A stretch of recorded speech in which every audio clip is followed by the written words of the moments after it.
Certaines choses sont en notre possession, tandis que d'autres ne le sont pas. Ce qui est en notre possession englobe nos croyances, nos goûts, nos envies et nos répulsions. En bref, tout ce qui provient directement de nos actes. Ce qui est hors de notre emprise inclut notre physique, notre renommée et les situations extérieures. En d'autres mots, tout, ce qui ne provient pas directement de nos actes. C'est de cette manière qu'Épictète, le renommé penseur stoïcien, débute son manuel de vie.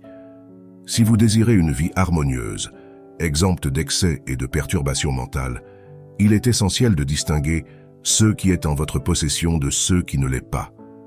Votre devoir est de canaliser votre énergie vers les facettes de la vie que vous pouvez réellement influencer, tout en négligeant ce qui est hors de votre emprise.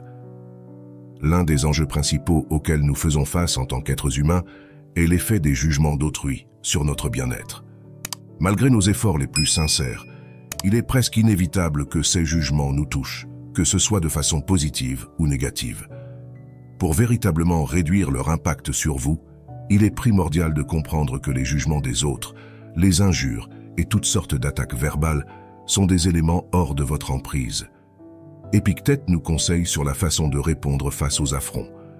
Le but de cette vidéo est de s'inspirer des judicieux conseils du célèbre Manuel d'Épictète pour vous guider à développer un état d'esprit qui réduit ou éradique la douleur causée par les critiques d'autrui.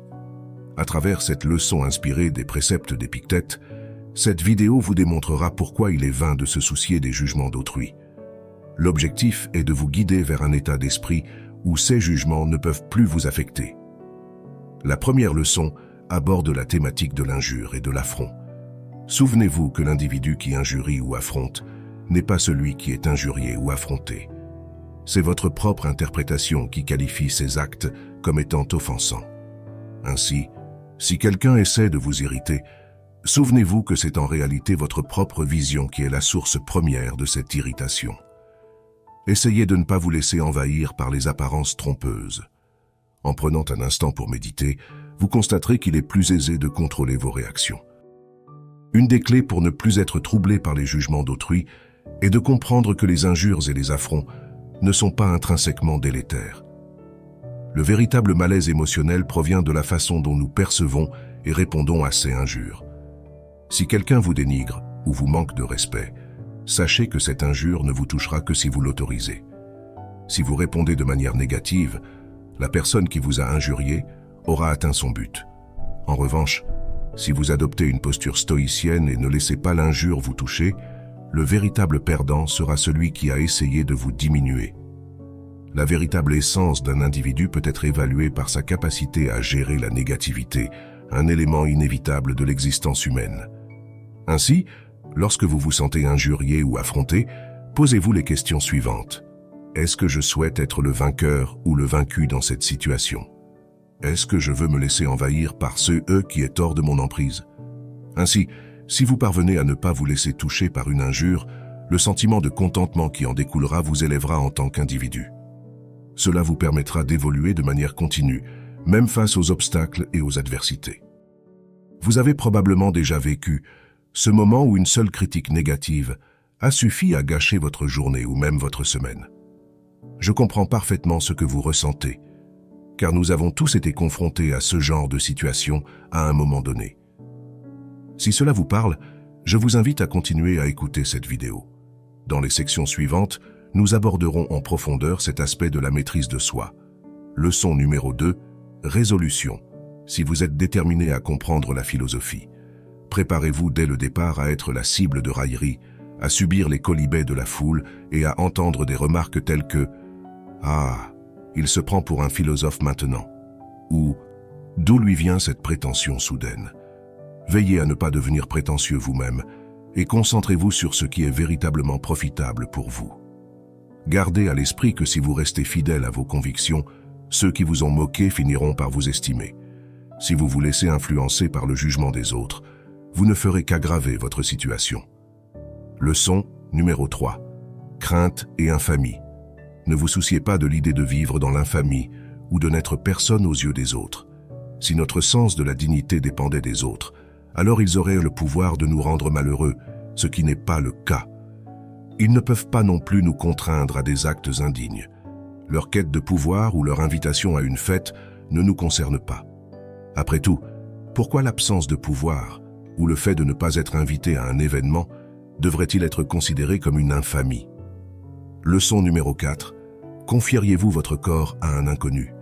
Si quelqu'un offrait son corps au premier passant croisé dans la rue, vous seriez probablement scandalisé.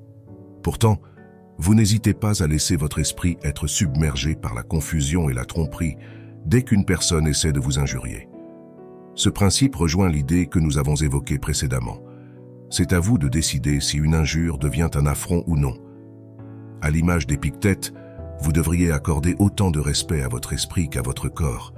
Il est peu probable que vous laissiez un étranger entrer chez vous tous les jours, connaissant le risque potentiel qu'il représente.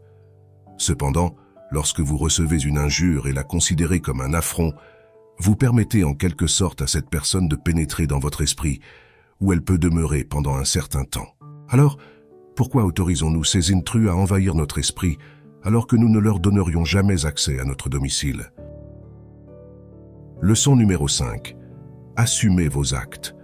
Lorsque vous entreprenez une action que vous jugez nécessaire, ne soyez jamais honteux d'être vu en train de la réaliser, même si les autres peuvent mal comprendre vos intentions.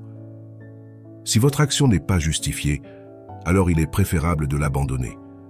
Cependant, si vous êtes convaincu que votre action est la bonne, pourquoi craindre le jugement erroné d'autrui? Leçon numéro 6. Lorsque quelqu'un parle mal de vous, gardez à l'esprit que cette personne agit selon ce qu'elle croit être juste. Il est incohérent de penser que vous agiriez selon vos propres convictions, mais que l'autre personne ne le ferait pas selon les siennes. Si cette personne se base sur une perception erronée pour vous juger, c'est elle qui subit le préjudice de son propre jugement erroné. Leçon numéro 7. Anticiper les obstacles nous rend plus aptes à les surmonter et nous garde prêts à affronter les aléas de la vie. Cette anticipation contribue à maintenir notre sérénité et notre lucidité d'esprit, même dans les situations les plus éprouvantes. Une technique stoïcienne efficace pour gérer les jugements des autres à notre égard est l'exercice de la préméditation des mots. Cet exercice consiste à anticiper et à se préparer mentalement aux critiques, jugements ou opinions négatives qui pourraient survenir. Leçon numéro 8. Personne ne peut vous blesser à moins que vous ne le permettiez. Vous ne serez touché que si vous croyez l'être. Par conséquent, votre attention ne devrait pas se porter sur la source de votre inconfort, mais sur la manière dont vous y réagissez. Dans chaque interaction de votre vie, gardez à l'esprit que vous seul savez ce qui se passe dans votre tête. Si quelqu'un vous manque de respect en se basant sur une évaluation externe erronée, ne lui accordez pas une minute de votre temps. Cela n'apportera rien de positif à votre vie. Au contraire, cela ne fera que perturber votre état d'esprit. Combien de temps encore comptez-vous attendre pour devenir la meilleure version de vous-même et pour suivre les principes de la raison? Mes amis, nous avons parcouru ensemble un voyage à travers les enseignements stoïciens, des principes qui ont résisté à l'épreuve du temps et qui sont plus pertinents que jamais dans notre monde moderne. Je vous remercie de m'avoir accordé votre temps et votre attention. Rappelez-vous que la sagesse n'est pas simplement une question de connaissance, mais d'application. Alors n'attendez pas un moment idéal pour mettre en pratique ce que vous avez appris aujourd'hui. Le moment idéal, c'est maintenant, car comme le disait Épictète, nous ne pouvons pas choisir nos circonstances extérieures, mais nous pouvons toujours choisir comment nous répondons à elles.